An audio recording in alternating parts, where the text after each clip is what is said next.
అక్కకు అంత ఇష్టమైతే మీ ఇంటికి తీసుకెళ్లి పెట్టుకో, ఇక్కడికి తీసుకురాకూడదు.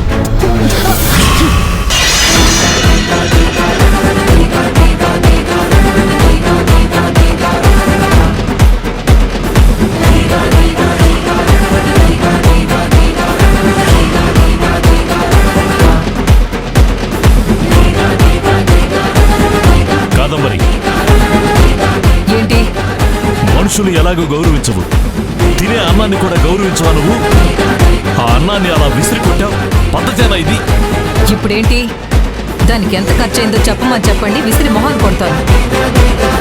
ఇలా చూడండమ్మా, నిమిష కాంచన కూడా మీ కూతులే కదా. వాళ్ళ కోసం ఇంటి నిండా మీరు ఎంత డబ్బు దాచిపెట్టినా కన్న తల్లి ప్రేమగా వండి పెట్టిన దాంతో సమానం కాదని తెలీదా మీకు? ఏంటే నోరు లేస్తుంది? కాదంబరి, ఇక చాలా ఆపండి. కోట్లకు కోట్ల డబ్బు ఉంది కదా మీ దగ్గర. ఆ డబ్బుతో మీ కూతురికి వేరే కాపురం పెట్టించొచ్చు కదా. ఎందుకు పెట్టించట్లేదు? మీకు తన మీద ఉన్న ప్రేమ ఏ అలాంటి ప్రేమ మాకు మా అక్క మీద ఉండకూడదా? నీరజ, నువ్వు ఇలా మాట్లాడుకో, దయచేసి నువ్వు ఇక్కడి నుంచి వెళ్ళిపో. ఆగక్క, డబ్బు లేకపోతే ప్రేమ చూపించకూడదా ఏంటి? మనం ఇప్పుడు ఏమంత పెద్ద తప్పు చేశాం? వీళ్ళనేమైనా మనం దోచుకుంటున్నామా?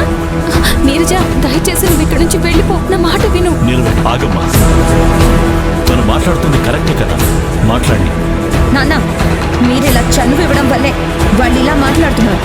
అయ్యగారు మా మీద దయ చూపిస్తున్నారని దాన్ని అడ్డం పెట్టుకుని మేం గొడవ చేయాలని ఎప్పుడూ అనుకోలేదు. మరి దీన్ని ఇక్కడికి ఎందుకే పిలిపించావు? దగ్గరలోనే ఉంటున్నారు కదా అని మా అమ్మమ్మ పంపించింది, అంతేకాని నేను ఎవరిని ఇక్కడికి రమ్మని చెప్పలేదమ్మా. అలా రమ్మని కూడా నేను చెప్పనమ్మా.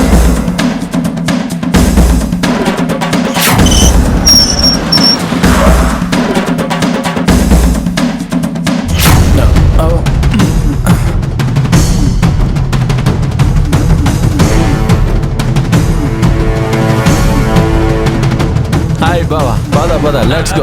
Mama, daddy.